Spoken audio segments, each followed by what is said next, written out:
Hello hi everyone, welcome to my channel DSC champions. అందరికీ దీపావళి శుభాకాంక్షలు. Next Deepavali కల్లా మీరు డిఎస్సి జాబ్ చేస్తూ దీపావళి జరుపుకోవాలని మనస్ఫూర్తిగా కోరుకుంటున్న ఒక డిఎస్సి ఆస్పిరెంట్ని. అయితే ఈరోజు వచ్చేసి లెసన్ అయితే నేను 8th క్లాస్ స్టార్ట్ చేసిన. 8th క్లాస్లో ఫస్ట్ లెసన్. అయితే ఈ లెసన్ను చదివే విధానం ఎట్లా ఉండదు అంటే కొంతమంది తెలిసి ఉంటుంది, కొంతమంది రీసెంట్గా ఇప్పుడే స్టార్ట్ చేసిన వాళ్ళు కూడా ఉంటారు. అలాంటి వాళ్ళకు నచ్చితే ఫాలో అవ్వండి, లేకుంటే లేదు. అయితే ఇప్పుడు త్యాగనిరతకి ఒక లెసన్ ఉంది. ఒక లెసన్ మనం చదివేటప్పుడు ఫస్ట్ చదవండి, ఆలోచించండి, చెప్పండి నుంచి స్టార్ట్ చేస్తే మనం లాస్ట్ ఎండ్ వరకు మొత్తం చదవాలి. ఎందుకంటే మనం ఇక్కడ పాఠ్యభాగ వివరాలు ప్లస్ కవి పరిచయం ఇవి ఉన్నాయనుకో, ఈ రెండు చదివినాక ఇవి అంత అవసరం లేదు అంటే పాఠం నేపథ్యమే అడగొచ్చు. చదవండి, ఆలోచించండి. మనకు మెథడాలజీలో ఫస్ట్ సీక్వెన్స్ ఉంటాయి. అంటే 3rd to 5th వరకు ఎట్లా ఉంటుంది, ఎట్లా ఉంటుంది ఫస్ట్ నుంచి పిల్లలకి, అదేవిధంగా 6th, 7th, 8th ఎట్లా ఉంటుంది మనకి, ఇవన్నీ ఫస్ట్ నుంచి చదవంటే ఒక లెసన్ చదివితే మీకు ఆటోమేటిక్గా అన్ని లెసన్లు అదే ఉంటుంది కదా. ఒకటి లెసన్ పర్ఫెక్ట్గా చదవండి, ఆలోచించండి, చెప్పండి నుంచి ఫస్ట్ స్టార్ట్ చేస్తారండి. ఇక్కడ నుంచి మొత్తం చదివిన తర్వాత మన గ్రామర్ వస్తుంది. గ్రామర్లో మనం ఏంది అంటే టెట్టుకు డిఎస్గా ఇక్కడ నుంచి కూడా తీసియచ్చు, లాస్ట్కు అర్థాలు నానర్థాల నుంచి కూడా తీసియచ్చు. కాకపోతే మనము త్యాగనిరతకు సంబంధించినవి మనం గ్రామర్ బిట్స్ చేసినప్పుడు ఇక్కడ ఒకసారి మనం చేస్తాం. అర్థాలు పర్యావరణ వికృతులు ఏమైనా ఉన్నాయంటే ఇక్కడ కంప్లీట్ చేయిస్తాం. నెక్స్ట్ చాలామంది ఒకవేళ ఏమనుకుంటారంటే అన్నిటికీ అంత తెలుగు సబ్జెక్టుకు 3rd, 4th, 5th అన్ని అర్థాలు ఒకటే దగ్గర, మొత్తం నానార్థాలు ఒకటి దగ్గర, పర్యాపదాలు ఒకటి దగ్గర చేసి చదువుతుంటారు. అట్లా చదవడం వల్ల కన్ఫ్యూజనే తప్ప గుర్తుకైతే ఉండదు. ఎందుకంటే అన్ని వర్డ్స్ చూసేవరకు మనకే భయం అవుతుంది, ఇన్ని వర్డ్స్ చదవాలని అనిపిస్తుంది. అదే డివైడ్ చేసి చదువుకుందాం అనుకో ఆటోమేటిక్గా మనకు గుర్తుంటుంది, కొన్నే కదా అని ఇంట్రెస్ట్తో చదువుతాం. అట్లే ఆల్రెడీ మనకు ఒక లెసన్ వైజ్గా అయితే అర్థాలు నానర్థాలు అన్నీ ఉన్నాయి కాబట్టి మీరేం చేయండి, చదివేటప్పుడు మన లెసన్ చదివిన తర్వాత గ్రామర్ చదివిన తర్వాత యాజ్ ఇట్ ఈస్ లాస్ట్ కూడా తర్వాత అని కాకుండా ఒక బుక్ కంప్లీట్ చేస్తామనే సాటిస్ఫాక్షన్ ఉంటుంది. అదేవిధంగా అర్థాలు నానార్థాలు చదివేటప్పుడు ఆల్రెడీ ఒకసారి రివిజన్ అయి ఉంటుంది. మనం చదివేటప్పుడు ఒకసారి ఏమంటే మన గ్రామర్ చూసుకొని చదివింటాం, మళ్ళీ లాస్ట్కి అన్ని లెసన్స్ అయిపోయిన తర్వాత మనం చూసుకున్నప్పుడు అంటే ఇక్కడ చదివినవి మళ్ళీ అక్కడ వస్తుంటాయి కాబట్టి రిపీటెడ్గా సెకండ్ టైం మనకు అంటే ఒక బుక్ చదవడం ఒక అర్థం కొన్నిసార్లు రిపీటెడ్గా వస్తుంటాయి కాబట్టి మనకు ఆటోమేటిక్గా ఆడ కూడా ఒక రివిజన్ లాగా అయిపోతుంది అనమాట. మీరు అట్లా ట్రై చేయండి. అర్థాలు కానీ నానర్థాలు ఏమని అన్ని క్లమ్జీగా ఒక దగ్గర చదవకుండా ఒక బుక్ అయిపోయిన తర్వాత బుక్లో ఫస్ట్ లెసన్ తర్వాత గ్రామర్ కంప్లీట్ చేసిన తర్వాత యాక్చువల్గా సీక్వెన్స్గా వెళ్ళుకుంటూ లాస్ట్కు అర్థాలు నానర్థాలు చదువుకోండి. అక్కడికో ఆ సబ్జెక్ట్ అయిపోయింది. దానికి సంబంధించిన ఏమైనా అర్థాలు ఉంటే కూడా మీరు ఓన్గా ప్రాక్టీస్ చేయండి. ఎవరైనా చదువుకున్న వాళ్ళు ఇంట్లో ఉంటే వాళ్ళతో అడిగిపించుకోండి, అట్లా చేయండి. కానీ అర్థాలు అన్నీ ఒక 3-4 పేపర్లు రాసుకొని ఇన్ని పేపర్లో ఎన్ని గుర్తుంటాయని టెన్షన్ పడే బదులు ఒక సబ్జెక్టుకు మనకు సాటిస్ఫాక్షన్ వస్తుంది, మనకు గుర్తుంటుంది. సెకండ్ టైం రివిజన్ అయిపోతుంది మనకు ఆటోమేటిక్. నేను ఫాలో అయ్యే టిప్పు ఇదే. ఇట్లా ఫాలో నాకు ఒక 2-3 టెట్లు రాసిన కానీ నేను అర్థాలు నానార్థాలు పర్యాయపదాలు నా బిట్టే పోయలేదండి. మీరు నమ్ముతారో నమ్మరు, నాకు ఫస్ట్ తెలియక చేసిన తప్పేంగా నేను ఈ ఫాలో మెథడ్ అన్నాక అస్సలు నా అపరిచిత పద్యంలో ఏమన్నా కొన్నిసార్లు మనకు తెలియని పద్యాలు ఇస్తే ఓసారి పోతుంది. కానీ నేను అర్థాలు నానార్థాలు పర్యాయపదాలు దీంట్లో బిట్టుకుపోయే సమస్య లేదు. ఉత్పత్తి అర్థాలు కొన్ని ఉంటాయి, అవి ప్రకృతి వికృతులు కొన్నిసార్లు నేను మిస్టేక్ అయిన కన్ఫ్యూజన్లో, అది తప్ప ఈ అర్థాలు నేను మిస్ చేసుకుని ఆటోమేటిక్గా ఒక సెకండ్లో గుర్తుండిపోతాను. అంటే నా మైండ్లో అట్లా ఫీడ్ అయిపోయింది అనమాట. అట్లా నాకు ఎప్పుడైనా సరే దీని క్వశ్చన్ ఇది అని ఏమన్నా టక్కున గుర్తొస్తాను. నేను అట్లా ప్రిపేర్ అయినా ఒక సబ్జెక్టుకు సంబంధించి ఒక 8th క్లాస్ అంటే 8th క్లాస్ మొత్తం తీసుకున్న తర్వాత దానికి సబ్జెక్ట్కి సంబంధించిన అర్థాలు నానర్థాలు అన్నీ అక్కడనే చదివాను.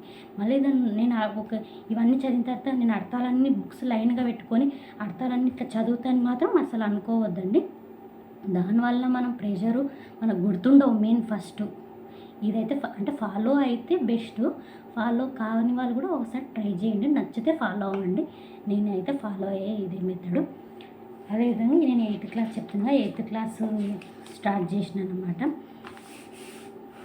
రేపు 9th, 10th కంప్లీట్ చేస్తా. అయితే త్యాగనిరతకు సంబంధించిన ఒక లెసన్ అయితే విత్ గ్రామర్తో చూద్దాము. చదవండి, ఆలోచించండి. దధీచి మహాతపశ్శాలి చవన మహర్షి పుత్రుడు ఒకప్పుడు రాక్షసుల దేవతల అస్త్రాలను గుంజుకుంటుండు వాటిని దాచిపెట్టి దధీచికి దేవతలు ఇచ్చారు. కానీ ఎంతకాలంలో తిరిగి రాకపోయేసరికి ఏం చేసిండు ఆయన, వాటన్నిటిని తీసుకొని నీరుగా మార్చి తాగాడనమాట. తర్వాత ఏమైంది, వాళ్ళు వచ్చి నావి నాకేం అన్నప్పుడు ఏం చేస్తారంటే అవి ఎముకలకు పట్టి ఉండడం వల్ల ఆయన ఏమంటారు శరీరం దహించుకొని అస్థికలతో తీసుకోమన్నాడు. అట్లా తయారు చేసినదే ఇంద్రుని వజ్రాయుధం. ఇది కథ.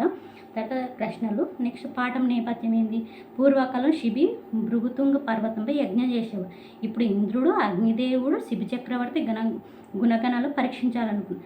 అగ్ని పావురం, ఇది గుర్తుంచుకోండి. క్యారెక్టర్స్, అగ్ని ఏమో పావురం, ఇంద్రుడు డేగరు అడిగిన బిట్ట, ఇది కూడా టెట్టో ఏదో అడిగిండు. డేగ అంటే భయంతో పావురం ఏం చేసి శిబి చక్రవర్తి దగ్గరికి వచ్చి శరణు కోరుతున్నాడు. నెక్స్ట్ పాఠ్యభాగ వివరణ. ఈ పాఠం ఇతిహాస ప్రక్రియకు చెందినది. ఇతిహాసం అంటే ఇది ఇట్లా జరిగింది అని అర్థం. ఇతిహాసంలో ఏముంటుంది, కథకు ప్రాధాన్యం ఉంటుంది. ఇది కూడా అడిగిన బిట్ట. ఇతిహాసం అంటే ఏంది, ఇది ఇట్లా జరిగింది, అలా కొన్ని కింద ఉంటాయి కదా, అయినది కానిది అట్లా. ఇది కూడా బిట్ వచ్చిన బిట్టే. కథకు ఎక్కువ ప్రాధాన్యత ఉంటుంది, గుర్తుంచుకొని. ఈ కథలు గ్రంథస్థం రూపం కాకముందు ఏ రూపంలో ఉన్నది, వాగ్ రూపంలో ఉండేది, అంటే మాటల ద్వారానే చెప్పుకునేవారు. తర్వాత భారత రామాయణాలు ఇతిహాసాలు అంటారు. ఈ పాటని శ్రీమద్రాంధ్ర మహాభారతంలోని అరణ్య పర్వంలోని తృతీయాశ్వాసం నుండి గ్రహించారు. అరణ్య పర్వంలో ద్వితీయ శ్వాసం అంటే త్యాగ నిరతి, తృతీయ శ్వాసం గుర్తుంచుకోండి. తృతీయ శ్వాసం అరణ్య పర్వం. నెక్స్ట్ కవి పరిచయం ఏంది, రాజమహేంద్రవరాన్ని రాజధానిగా పరిపాలించిన రాజరాజ నరేంద్రుని ఆస్థాన కవి నన్నయ్య. అతనికి వాగాను శాస్త్రుడు అనే బిరుదు. వ్యాసుడు మహాభారతాన్ని సంస్కృతంలో రాశాడు. నన్నయ్య మహాభారతంలోని 18 పర్వాలలో ఆది సభ అరణ్య పర్వంలోని 4వ శ్వాసంలో శారదారాత్రుడు అనే పద్యం వరకు అయితే తెలుగులో అనువదించాడు. ఆంధ్ర శబ్ద చింతామణి అనే తెలుగు వ్యాకరణ గ్రంథాన్ని సంస్కృతంలో రాశాడు. ఇది 2018 డిఎస్సి బిట్టు. ఆంధ్ర శబ్ద చింతామణి తెలుగు వ్యాకరణ గ్రంథాన్ని సంస్కృతంలోకి రాశాడు. తన కవిత్వంలో ప్రసన్న కలితార్థ యుక్తి, అక్షర రమ్యత, నానా రుచిరాక్తి, సున్నిధిత్వం అనే లక్షణాలు ఉన్నాయని చెప్పుకున్నారు. ఇది కవి పరిచయం, గుర్తుంచుకోండి. ఇక్కడ ఏంది, ఆయన ఆస్థాన కవి ఎవరు, రాజరాజ నరేంద్రుడు ఆస్థాన. బిరుదు ఏంది, వాగాను శాస్త్రం. అదే ఆంధ్ర శబ్ద చింతామణి అనే తెలుగు వ్యాకరణాన్ని సంస్కృతంలోకి ట్రాన్స్లేట్ చేసింది. అదేవిధంగా ఆయన కవితల్లో ఏంటివి లక్షణాలు అంటే ప్రసన్న కథ, కలితార్థ యుక్తి, నానా రుచిరాక్తి, నిత్యం, అక్షరమ్యత, ఇవి 3 లక్షణాలు ఉన్నాయి, గుర్తుంచుకునే గురించి. శతాబ్దం 11వ శతాబ్దం.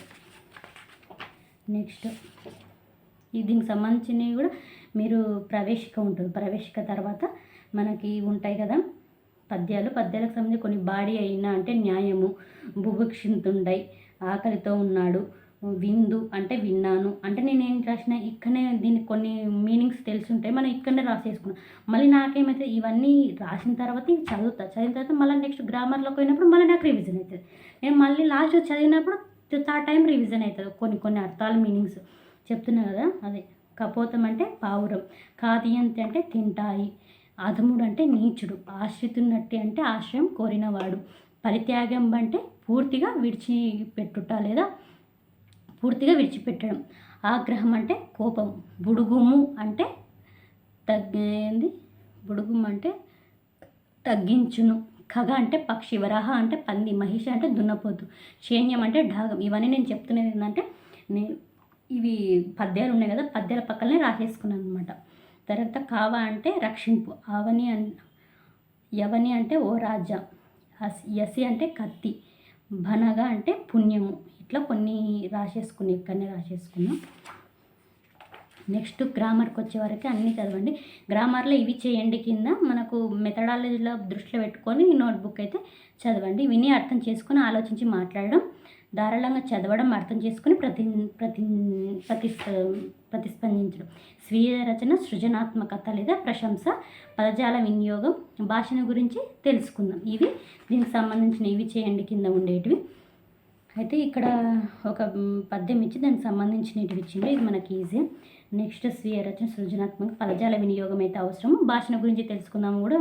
పదజాల వినియోగం కాపోతం అంటే పావురము, ధర్మము అంటే ధర్మం, హితం అంటే మంచి, పరిత్యాగం అంటే పూర్తిగా విడిచినటువంటి, వర్ధిల్లు కాకంటే అభివృద్ధి పెరుగు, బుభక్షితుడు అంటే ఆకలితో ఉన్నాడు. నెక్స్ట్ నానార్థాలు ఏంది, వర్షం అంటే సంవత్సరం, వాన, పాడి అంటే న్యాయం, పాలు, వనం అంటే అడవి, నీరు, అంటే ఒక వర్క్ నుంచి దానిలో నుంచి ఏవని తీసాడు. ఇవి కూడా ఇలాంటివి కూడా అడుగుతున్నాడు. నెక్స్ట్ భాషను గురించి తెలుసుకుందాం. దయచేసి వినండి. దయచేసి ఏంటంటే ప్రార్థనార్థం అంటే ప్రార్థిస్తున్నాడు. దయచేసి ప్లీజ్ వినండి. రమ్య చక్కగా రాయగలదు, చేయగలను, ఉండగలను ఉంటుంది. అదేంటి సామర్థ్యాన్ని తెలిపేదన్నమాట. నెక్స్ట్ ఆహా ఎంత బాగుందో అనేది ఆశ్చర్యార్థకం. అల్లరి చేయవద్దు అంటే నెగిటివ్ వచ్చిందంటే అదేంటి నిషేధార్థక వాక్యం. ఇవి కూడా వచ్చినాయి బిట్స్. అల్లరి చేయవద్దు. గిరి ఎక్కడున్నావు క్వశ్చన్ మార్క్ ప్రశ్నార్థక వాక్యం ఇది. నెక్స్ట్ కింది పదాలను విడదీసి సంధి పేరు రాయండి. ఇంద్రాగ్నులు, ఇంద్ర ప్లస్ ఆగ్నులు సవర్ణ దీర్ఘ సంధి. త్యాగమిది, త్యాగము ప్లస్ ఇది ఉత్వ సంధి. ఆహారార్థం, ఆహారం ప్లస్ అర్థం సవర్ణ దీర్ఘ సంధి. నేనెట్లు, నేను ప్లస్ ఎట్లు ఉత్వ సంధి. శౌర్యాది, శౌర్య ప్లస్ ఆది సవర్ణ దీర్ఘ. థ్యాంక్ యూ అండి. ఇది ఒక ఫస్ట్ లెసన్ అనమాట విత్ గ్రామర్తో. మీకు నచ్చుంటే చెప్పండి, కామెంట్ చేయండి. గ్రామర్ అయితే నేను అన్నీ రాసేసుకున్నా, మొత్తం 10th వరకు అనమాట. ఇది ఇట్లా చదవండి, మంచి మార్క్స్ తెచ్చుకునే ప్రయత్నం చేయండి. ఈరోజు 8th క్లాస్ ప్రారంభిస్తాను. Thank you. మీకు వీడియో నచ్చితే ప్లీజ్ సబ్స్క్రైబ్ చేసుకొని లైక్ చేయండి, షేర్ చేయండి, ప్లీజ్ సపోర్ట్ చేయండి. అంటే ఫేస్ వీడియో చేయడం వల్ల నాలో కాన్ఫిడెన్స్ అయితే పెరిగింది. ఇది ఒక ప్లస్ పాయింటే. అందుకే మ్యాక్సిమం అయితే ఫేస్ వీడియోలు చేయడానికి ట్రై చేస్తాను. Thank you very much. Deepavali once again Deepavali శుభాకాంక్షలు.